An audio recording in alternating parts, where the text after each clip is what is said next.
Notre chauffeur du jour s'appelle Amara Kourouma, mesdames et messieurs. C'est maintenant l'heure de votre émission sur Espace TV. Vous le savez, tous les lundis quand il est 21h, nous vous embarquons dans notre voyage politique. Nous vous emmenons dans les différents QG des différents partis politiques. Nous vous montrons tout ce qu'ils ont dit et tout ce qu'ils ont fait durant le week-end. L'émission s'appelle Politiquement Correct et c'est diffusé uniquement sur Espace TV. Vous le savez également, ici, seulement 3 acteurs ont la légitimité de s'exprimer. C'est d'abord les hommes politiques, c'est ensuite nous les journalistes, mais c'est surtout vous qui nous regardez à travers vos petits écrans. C'est pour vous que nous faisons cette émission grâce au degré de confiance que vous nous accordez de vous informer, de vous instruire, mais surtout de tenter d'influencer le débat politique. Tout n'est pas politique, mais la politique s'intéresse à tout. Politiquement Correct. Bienvenue à tous.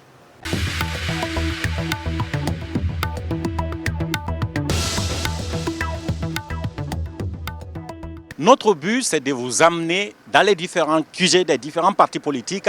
L'objectif est de vous montrer les discours politiques, les ambiances, mais surtout poser des questions qui pourront bien vous intéresser. À la fin, c'est vous qui devez analyser. Avec moi, vous le savez, il y a une autre équipe composée de Ibrahima Diolde Diallo et de Mamad Ali Ouba que nous retrouvons tout de suite. D'ailleurs, Ibrahima Diolde, bonsoir. Bonsoir Mohamed Ali Condé et bonsoir à toute l'équipe. Alors, cette fois-ci, on fait un échange. Moi, je vais à l'UFR et vous à l'UFDG surtout. Alors, quoi de plus normal, Mohamed Ali Condé, que vous partiez à l'UFR et que je revienne à l'UFDG. De toute évidence, ce sont les mêmes partis politiques pour lesquels, justement, nous essayons de faire le maximum possible, bien entendu, et pour satisfaire, justement, les téléspectateurs de cette émission. Eh bien, au-delà de l'UFDG, je suis allé également au PADES, le Parti des démocrates pour l'espoir, dont l'Assemblée générale a été présidée par son président. Il s'agit bien entendu de Dr Ousmane Kaba. Et voilà, c'est presque la même actualité dans les différents QG avec l'UFDG. Enfin, après l'UFDG, après l'OPADES, après l'UFR, nous allons rendre visite au Parti de l'Unité et du Progrès, le PUP, mesdames et messieurs. Mais tout de suite, on se retrouve juste derrière cette transition.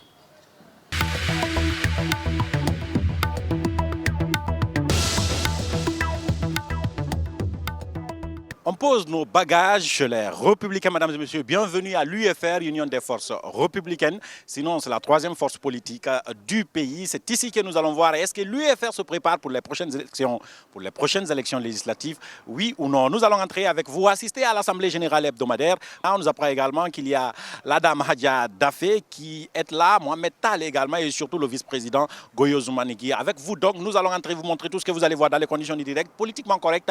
Vous savez comment ça marche?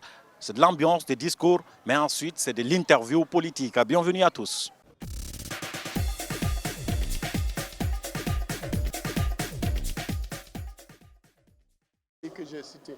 L'insécurité dans la sous-région est devenue un problème crucial. Et sans la sécurité, on ne peut strictement rien faire. Mais quand vous regardez la Guinée, le président Sidi a dit il y a un État néant. Mais c'est le terreau fertile pour le terrorisme par excellence, l'État néant. Ça veut dire qu'ils vont venir, il n'y aura pas de résistance, il n'y aura pas de contrôle, on ne saura pas qui est rentré, qui est sorti, qui est rentré avec quoi. Ils vont s'organiser, on ne sait pas qui est en train de s'organiser parce que l'État est néant. Donc c'est vous dire simplement que la Guinée, je l'avais dit moi-même ici il y a quelques semaines, la Guinée est de plus en plus sur la table de la communauté internationale. Pour renforcer cette idée, il y a une délégation de la FIDH, la Fédération internationale des droits de l'homme, qui était présente à Conakry, qu'on a reçu, que le président Sidi a reçu à son domicile. Là, pour aller très vite et pour confirmer ce que je viens de dire, ils nous ont dit clairement l'année 2020 risque d'être l'année de la Guinée. Ça veut dire qu'ils sont aussi pleinement conscients des dangers que nous courons par rapport à un certain nombre de choses qu'on veut nous imposer. Ils se sont dit extrêmement préoccupés par les violations des droits de l'homme, les tueries, les exactions.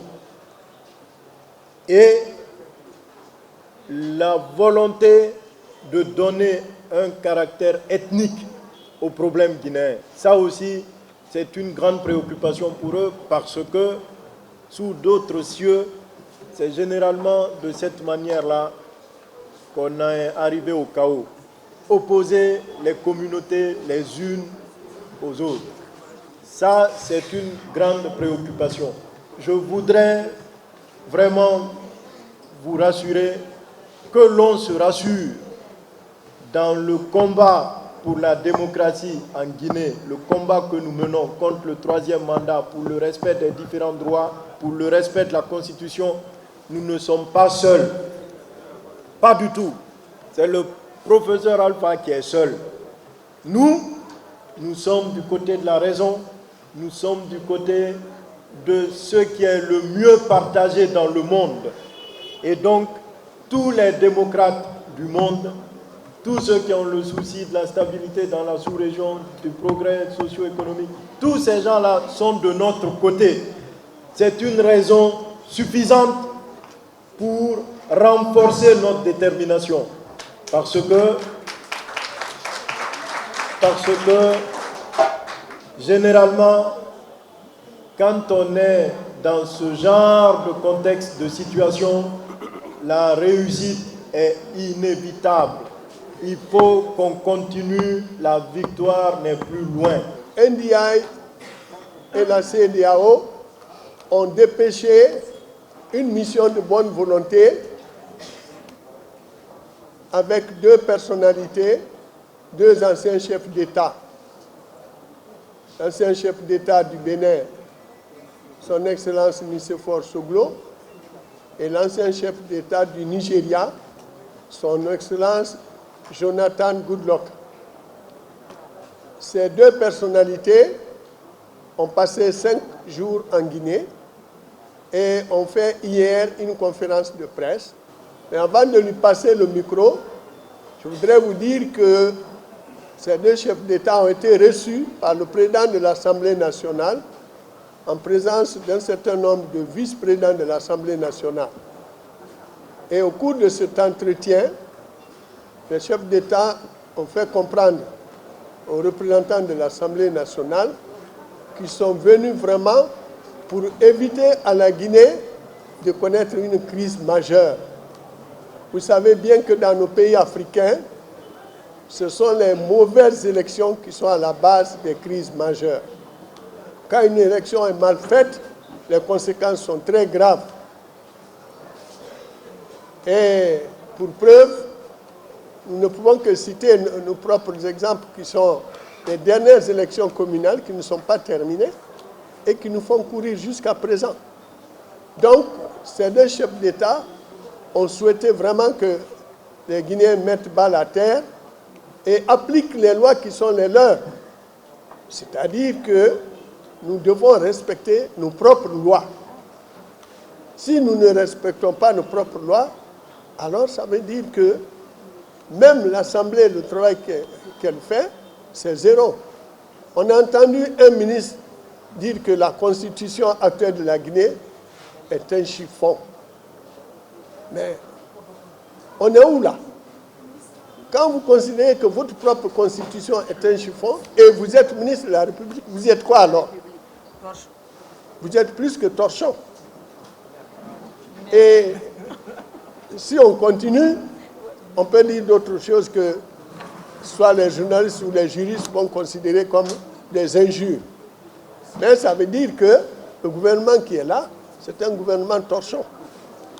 Alors que nous estimons, nous, parti de l'opposition, nous disons que la Constitution est la loi fondamentale de notre pays. Elle doit être respectée à la lettre. C'est pourquoi nous nous battons aux côtés du FNDC pour sa défense. Donc, ce combat, nous allons le continuer pour prouver à ceux qui pensent que notre Constitution est un chiffon, pour prouver que ce n'est pas un chiffon, c'est une loi fondamentale. C'est sur cette loi qu'est fondée notre République. La Troisième République est fondée sur cette Constitution. Honorable Ibrahima Bangoura, président de l'Assemblée générale du jour, bonjour. Bonjour. Alors, la Première question que j'ai envie de vous poser directement, c'est est-ce que l'UFR va participer aux prochaines élections législatives le 16 février? Lorsque les élections, les conditions pour l'organisation des élections libres, transparentes, seront réunies, on ira aux élections. Et si ce n'est pas le cas? Si ce n'est pas le cas, on avisera.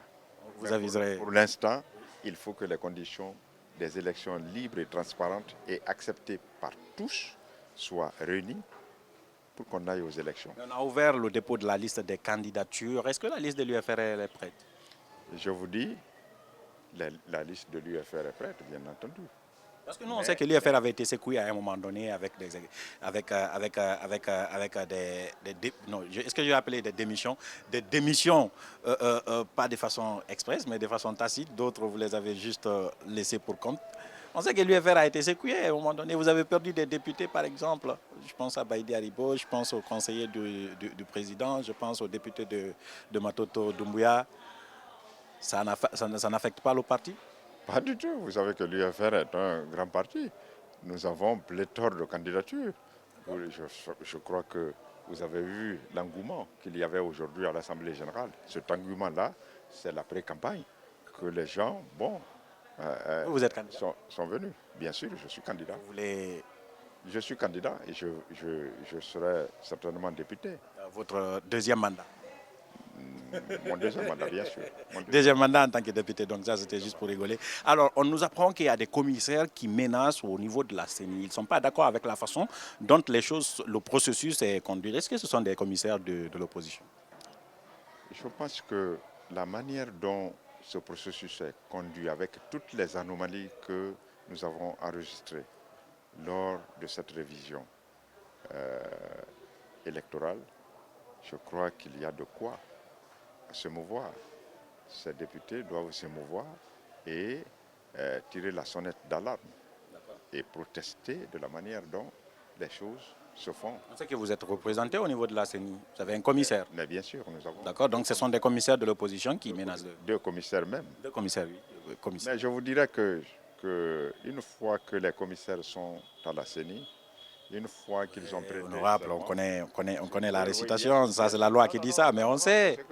Vous ne pouvez pas garantir qu'ils n'ont pas de contact avec vous, qu'ils ne vous font pas de compte rendu quand même. Je ne dis pas qu'on n'a pas de contact, je dis qu'une fois qu'un commissaire a prêté serment à la CENI, il devient commissaire de la République. C'est ce que je veux relever. Tout comme... Bon, enfin, d'accord, je vous comprends, je ne vais pas contester. Merci honorable pour l'interview. Ok, merci. Et voilà l'interview politique qui met fin à notre couverture de l'Assemblée générale de l'UFR, mesdames et messieurs. Nous avons été très heureux de vous servir. En attendant, vous retrouvez juste après l'autre équipe composée d'Ibrahima Diop, de Diallo et de Mamadou Aliouba qui se trouve du côté de l'UFDG. Ils vont nous montrer ce qui se passe de ce côté et nous, on se retrouve juste derrière.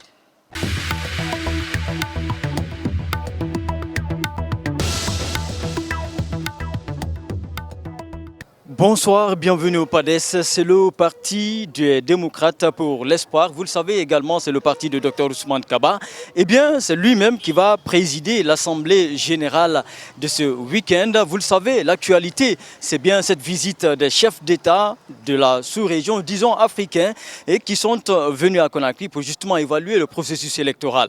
Nous, ce que nous allons faire, c'est de rentrer dans cette Assemblée générale et voir comment cette actualité est abordée en son sein. Suivez-moi donc et voyons comment cette actualité est traitée.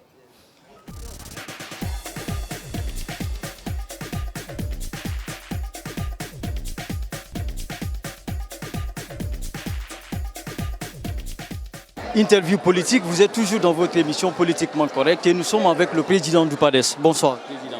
Bonsoir. Alors, il y a une délégation d'anciens chefs d'État à Conakry pour essayer d'évaluer, sinon pour évaluer le processus électoral en cours. Qu'est-ce que ça vous fait d'avoir une telle délégation en Guinée? Est-ce que vous avez foi en cette délégation? Écoutez, c'est une très bonne chose que les Africains se penchent sur la Guinée à l'heure actuelle, parce que le pays ne va pas très bien. Il y a les prémices de la violence, il y a les prémices de la déstabilisation. Et je crois que l'Afrique a tiré les leçons des crises passées. C'est pour ça qu'il y a des indicateurs lorsqu'ils sont là. Les sages du pays de l'Afrique se retrouvent et essaient d'intervenir. Et je crois que c'est une très bonne chose qu'on ait deux anciens chefs d'État. D'abord, ça montre qu'il y a une vie après le pouvoir, puisque leur exemple est vivant. Et ensuite, ça les permet réellement de calmer les uns et les autres pour qu'on puisse arriver à une entente. Alors, quand ils invitent le président à éclaircir davantage sa position par rapport au projet de nouvelle constitution, quel est le message que cela renvoie à vous, partis politiques d'opposition? Non, mais la raison est très simple. Vous savez que le tripatouillage constitutionnel a déjà été condamné par les organisations aussi bien africaines que sous-régionales. Au niveau de l'Union africaine, au niveau de la CEDEAO, ils sont arrivés à la conclusion que les présidents s'avient à cause du tripatouillage de la Constitution et que ce n'est pas une bonne chose pour le progrès de l'Afrique. C'est la raison pour laquelle ils demandent au président de la République de clarifier sa position, parce que c'est néfaste. Et d'ailleurs, l'ironie fait que ces prises de position par l'Union africaine, par la CEDEAO, ont beaucoup tenu compte du combat du professeur Alpha Condé. Les 20-30 dernières années, voilà un homme qui s'est vraiment battu au niveau de l'Afrique pour faire émerger ces valeurs-là au niveau de ces organisations internationales.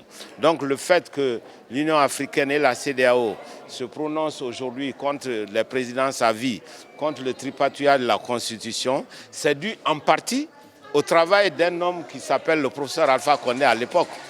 Ouais. Sauf que le président Alpha Condé ne veut pas laisser le pays entre des mains de ceux-là qu'il qualifie de bandits qui ont dirigé la Guinée et par le passé.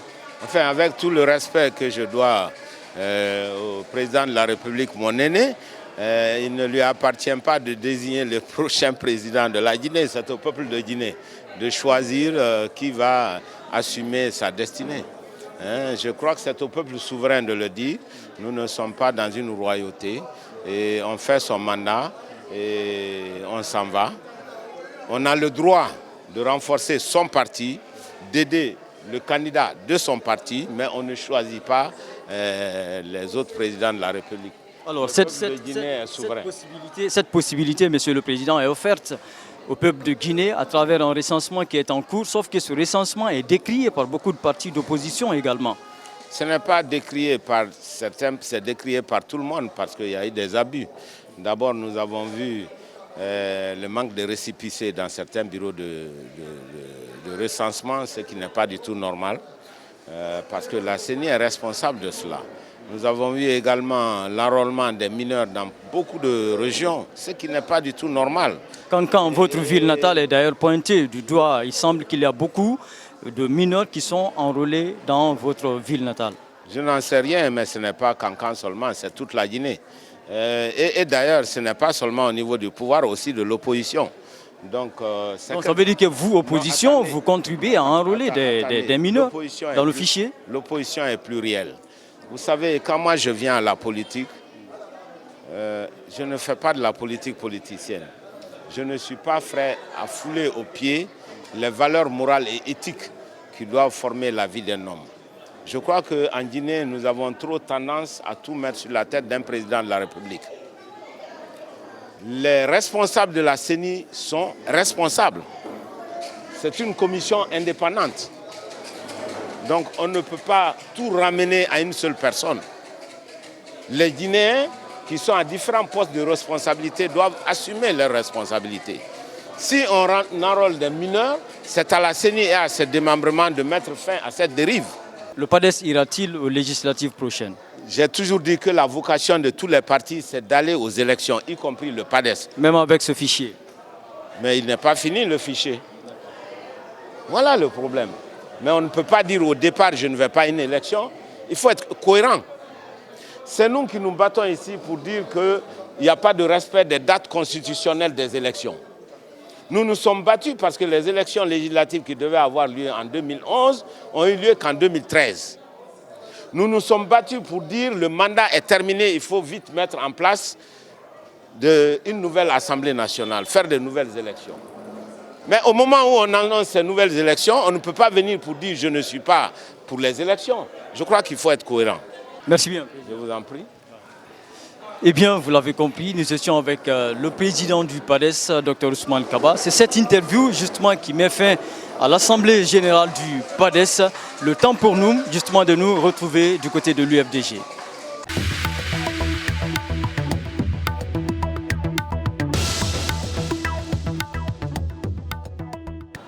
Bonsoir et bienvenue à bord de ce Boeing politique. Le Boeing, c'est bien politiquement correct, vous le savez.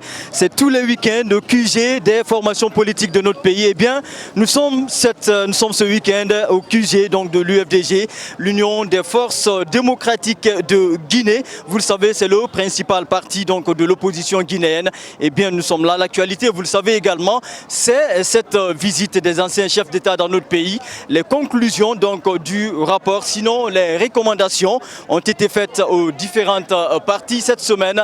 Eh bien, comment cette actualité est abordée au sein de l'Assemblée générale de l'Union des forces démocratiques de Guinée? Nous allons entrer, voir comment cette actualité est abordée en son sein et vous allez comprendre comment tout cela est vécu au sein de cette Assemblée générale. Suivez-moi donc et voyons comment tout cela se passe.